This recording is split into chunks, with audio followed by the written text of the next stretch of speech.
देखो, आपका जो टॉपिक है वो टॉपिक है दी अर्ली पोस्ट वॉर्स ईयर्स, मतलब कि लड़ाई खत्म होता है। लड़ाई खत्म होने के बाद का जो शुरुआती जो दौर होता है वो कैसा होता है, हम लोग उसको जानेंगे। अच्छा देखो, उसके बाद बताओ, आईएएस चाहे आईपीएस किसको बनना है आजकल तो कितना, अगर हम लोग का जनरेशन देखा जाए जो कि 9th में हो, 9 से 12 का बच्चा का जनरेशन देखते हैं, उसमें से आई थिंक 90% ऐसा बच्चा होगा जो 10% आईआईटी की हो जाएगा, और जो 90% होगा वो इंजीनियरिंग करने के बाद इसी दौर पे वापस आएगा, यूपीएससी के दौर पे वापस आएगा। क्योंकि हर किसी का इनर ड्रीम होता है उस सक्सेस को अचीव करना। सक्सेस मतलब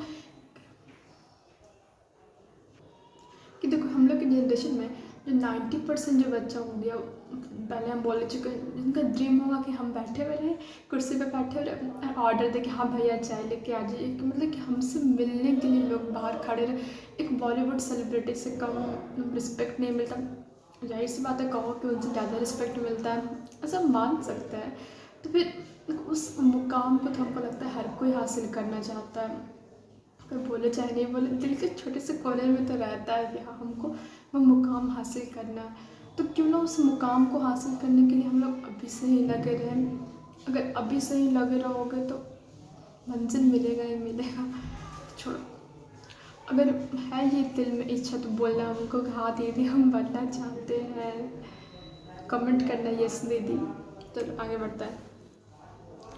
The Bretton Woods system inaugurated an era of unprecedented growth of trade and incomes for the Western industrial nations and Japan. तो कहता है कि जो ब्रिटेन वुड्स सिस्टम हुआ, उस सिस्टम की वजह से due to the development of Bretton Woods system inaugurated and era of unprecedented growth of. तो इसकी वजह से क्या, एक ऐसा एरा का शुरुआत होता है, एक ऐसे साल का शुरुआत होता है, एक ऐसा दौर आता है कि मतलब कि स्टार्टिंग करता है। मतलब ब्रिटेन वुड इनॉग्रेटेड मतलब कि उद्घाटन किया, तो यहाँ पे मतलब होगा नहीं कि इनिशियल होता है। ब्रिटेन वुड सिस्टम की वजह से स्टार्टिंग होता है, तो मैं यहाँ इनॉग्रेटेड का मतलब स्टार्टिंग लिख लो। Starting and era of unprecedented growth of trade की ऐसा एरा, ऐसा दौर लाता है ब्रिटेन वुड सिस्टम जो दौर पहले कभी नहीं आया हो।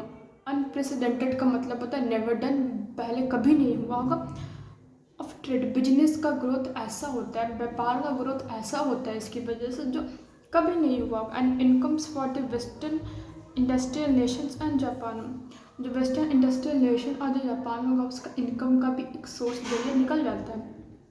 तो कहता है between 1950 and 1970 world trade grew annually. तो कहता है कि 1950 से 1970, यहाँ पे 20 साल का जिक्र हो रहा है। अरे मेरा मोबाइल ही गिर रहा था, मोबाइल ही गिरने लगा तो मेरा। मोबाइल से वीडियो शूट करते हैं, मेरे पास डीएसएलआर नहीं है, काम चलाओ चल रहा है। पता है ये जो फ़ोन है ना, स्पेशली नहीं, मेरा एक फ़ोन था वो जब हम 9th में था ना, बहुत जिद करवा के हम स्मार्टफोन खरीदवाए थे अपने घर में। कितना, 7,000 का था वो, नोकिया का जो 2 पॉइंट मॉडल होता है नोकिया 2। तो पता है हम वो मोबाइल खरीदवाए थे, वो 7,000 का मोबाइल था। फिर वो चल रहा था तो कुछ महीने पहले कितना, अगस्त में वो मोबाइल दम तोड़ देता है। तो ये बहुत जिद करवा के ये मोबाइल हम खरीदवाए थे। इससे हम सोच, एक्चुअली हम घर पे बोल रहे थे कि हमको 15,000 का मोबाइल खरीद दीजिए, उसमें हम यूट्यूब पर वीडियो अपलोड करेंगे, उससे पैसा कमाएंगे। वो तो हो गया। देखो कब ये मेरा ये जो इच्छा है, मेरा शौक है पूरा होता है। अच्छा देखते हैं, पढ़ाई पे आते हैं। Between 1950 and 1970 trade grew annually at over 8%। तो कहते हैं यहाँ पे 20 साल का जिक्र होता है। 1950 से 1970 के बीच विश्व स्तर का जो व्यापार है वो बढ़ता है, साल दर साल 8% के रेट से, उससे भी ज़्यादा रेट से बढ़ता है। एंड इनकम्स एट नियरली 5%, और जो इनकम ग्रोथ होता है वो लगभग 5% तक होता है। The growth was also mostly stable. तो ये जो बढ़ने का जो स्तर होता है वो लगभग स्टेबल ही रहता है, विदाउट मच फ्लक्चुएशन, मतलब कि उसमें अप डाउन नहीं आता, स्टेबल ग्रोथ चलते रहता है। For much of this period, the unemployment rate, for example, an average less than 5% in most industrial countries. These decades also saw the global expansion, technology and enterprises. तो कहता है ये जो 20 साल थे, ये जो जो डिकेट्स मतलब क्या, 1 decade is equal to 10 years. तो ये जो 20 साल के 2 डिकेट जो है, ये भी एक देखा कि ग्लोबल एक्सपेंशन होता है, विश्व स्तर पर टेक्नोलॉजी डेवलप करती है, टेक्नोलॉजी एक्सपेंड करती है, लोगों तक टेक्नोलॉजी पहुंचती है।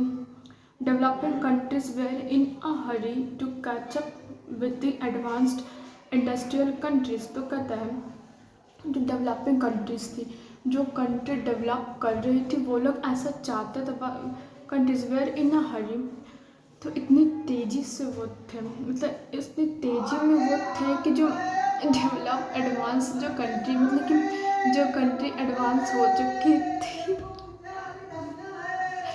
जो कंट्री एडवांस हो चुकी थी, मतलब जिस कंट्री में ग्रोथ हो चुका था, वो कंट्री डेवलपमेंट की ओर थी कि मतलब उस कंट्री से कब जो बार होता है, एक सेट बार होता है, उस सेट बार को जो अदर कंट्री से जिनमें डेवलपमेंट स्टार्ट हो रहा था, वो सेट बार को अचीव करना चाहती थी।